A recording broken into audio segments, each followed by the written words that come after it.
Well, Jordan, looks like we're getting out squirreled today. We've heard 4 or 5 of them, and anytime we get close, it's just so thick. My neck's getting cramped from looking up. I'd hate to be a rabbit. The neck has got to be always aching. But I guess we heard a shot. We heard Jake shoot. We'll see how he did. We haven't come across Rob. He's probably, knowing him, leaning against the tree, snoozing, catching a little 40-wink power nap. What squirrel is taking stuff out of his pocket? The squirrels, yeah, robbing him, and he'd wake up and his watch will be gone. Pesky squirrels.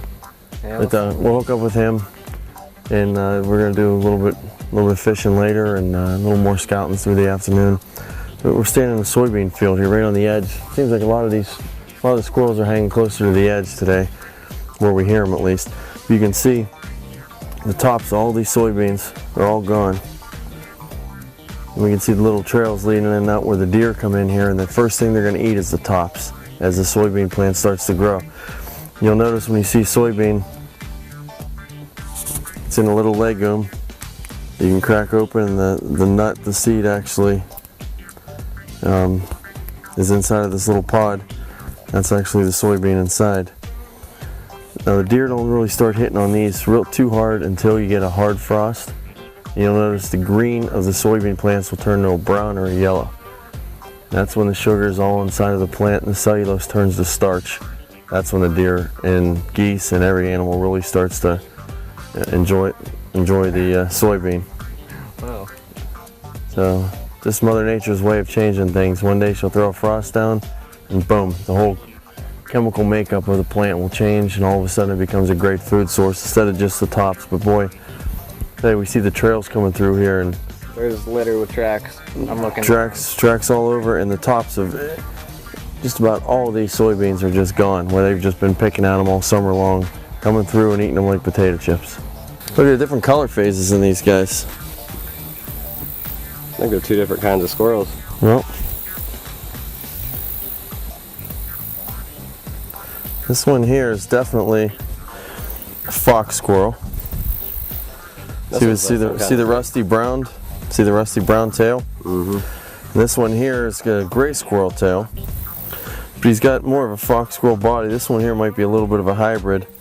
He's a gray squirrel. You can even see the size difference. Gray squirrels are smaller than the fox squirrels, but yeah, the gray tail, definitely gray squirrel tail, definitely fox squirrel tail on that one. But this one, like I said, has a little bit of a color features and facial features like he's maybe a mixture. Yeah, he doesn't have his mommy was a fox, his daddy was a gray. How little his head is too. And there's nothing wrong with that. Yep. 21st century.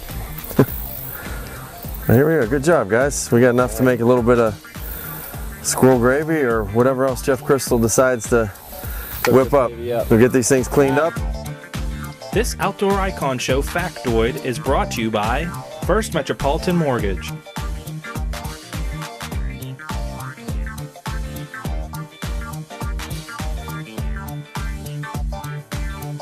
Stay tuned, the Outdoor Icon will be right back.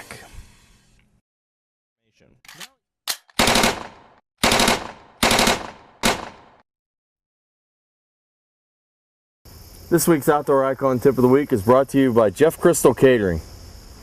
Well, Den, what do we have this week for the tip? Well, Rob, something simple that every kid should have. You're getting a kid involved in the outdoors. One of the easiest calls for him to master is a squirrel call. Mm-hmm. I think a lot of us started out with squirrel calls. They're very easy. There's a couple of different models they make. This is just the old. Basically, it's a piece of wood, got a little rubber thing on the end of it. And that's as simple as that. Yeah. Very easy. And this is something too, a kid can practice at home.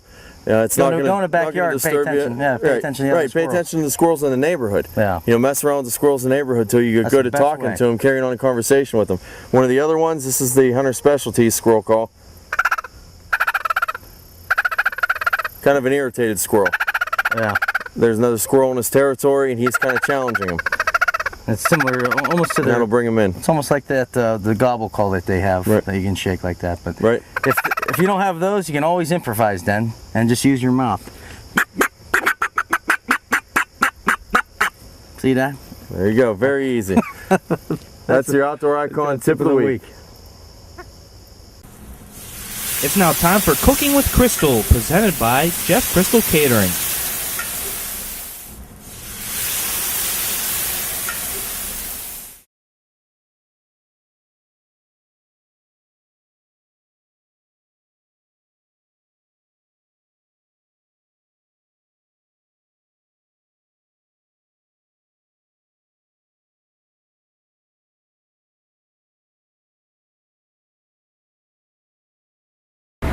Today we're going to do a little something with quail. The guys were saying to me, Jeff, after you come home, you walk to the field all day, you want to have a cold beer. We want something that we could cook quick, fast, and it goes good with the cold beer.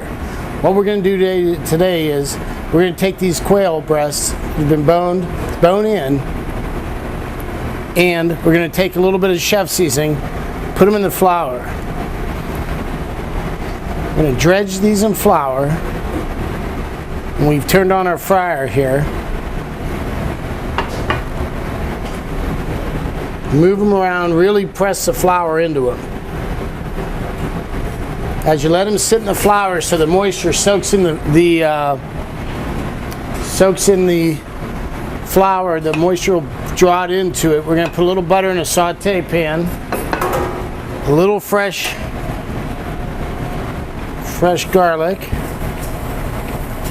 Let that saute a minute. We're going to take our quail,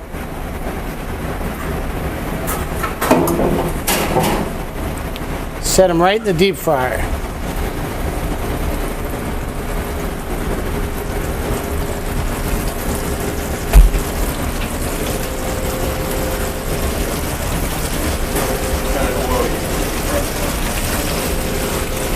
We use a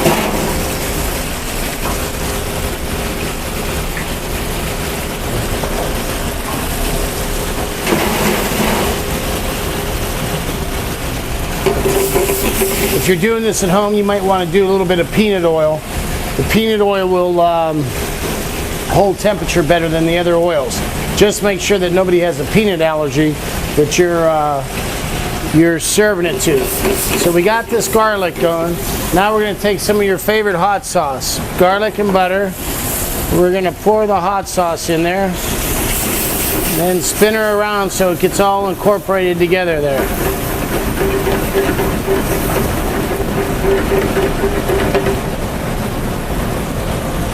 Now it's buffalo quail time.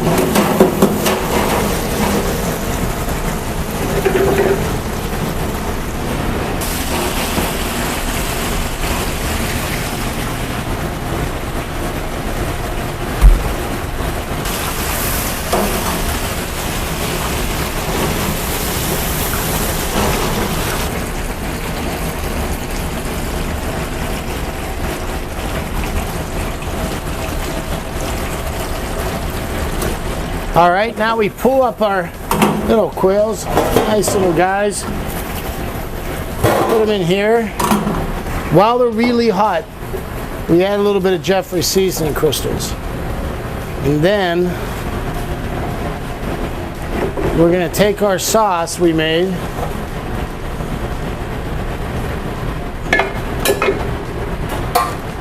and let them soak that in.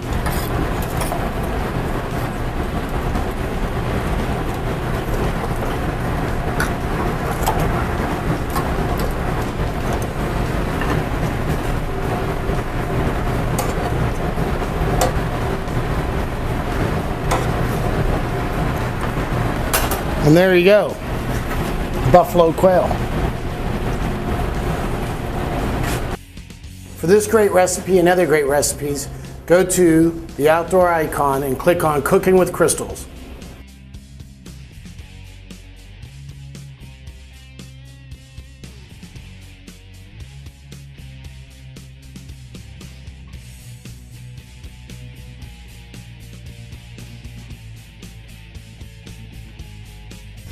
Well, we didn't have much luck with the squirrels, so we traded in our squirrel guns for a little bass gear and had a little fun here out at the pond.